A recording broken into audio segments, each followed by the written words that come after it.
Hello friends, আজকে আমি বানাবো ড্রাগন চিকেন। তো তার জন্য আমি চিকেনটাকে দুপুরবেলায় ম্যারিনেট করে রেখে দিয়েছিলাম ফ্রিজে।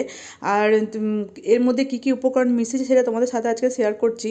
এর মধ্যে আদা বাটা, পেঁয়াজ বাটা, রসুন বাটা, একটা ডিম, পরিমাণ মতো লবণ, গোলমরিচের গুঁড়ো, আর একটু বেসন, আর একটু আটা দিয়ে ভালো করে ম্যারিনেট করে ফ্রিজে রেখে দিয়েছিলাম।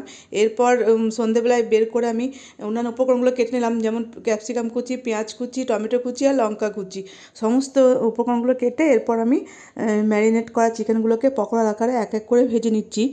আর এই ড্রাগন চিকেনটা কিন্তু ছোট ছোট পিস করে কাটতে হবে, যেরকম চিলি চিকেন করা হয় তার থেকে আরেক সাইজ বা এক দু সাইজ ছোটো করে কাটতে হবে, কারণ এগুলো একটু ছোটো ছোটো ছোটোই পিস হয়। আর চিলি চিকেনের মতোই কিন্তু এগুলোকে প্রথমে পকোড়া আকারে সমস্ত মানে চিকেনগুলোকে পকোড়া আকারে ভেজে তুলে রেখে দিতে হবে। তো আমার এই দেখো ভাজা হয়ে গেছে সমস্ত। এরপর আমি তেলের মধ্যে প্রথমে ক্যাপসিকাম কুচিগুলোকে দিয়ে দিলাম, ভালো করে ক্যাপসিকামগুলোকে নাড়াচাড়া করে নেব। এরপর দিয়ে দেবো পেঁয়াজ কুচিগুলোকে। এই যে পেঁয়াজ কুচি দিয়ে দিলাম, এবার পেঁয়াজ কুচি আর ক্যাপসিকাম কুচিগুলোকে ভালো করে নাড়াচাড়া করে নেব। পেঁয়াজটা যখন একটু বাদামি রঙের হয়ে আসবে তখন আমি এর মধ্যে টমেটো কুচিগুলোকে দিয়ে দেবো। আর পেঁয়াজ কুচির সাথে আমি লঙ্কা কুচিগুলোকে দিয়ে দিয়েছিলাম একসাথে। এবার ভালো একটু লবণ দিয়ে দিলাম পরিমাণ মতো। একটু নাড়াচাড়া করার পর এর মধ্যে দিয়ে দেবো আমি সোয়া সস। সোয়া সস না দিলে ড্রাগন চিকেন একদমই ভালো লাগে না, মানে কালারটা আসে না, একটু একটু কালচে কালচে ভাবটা আসে না, ভালো লাগে না।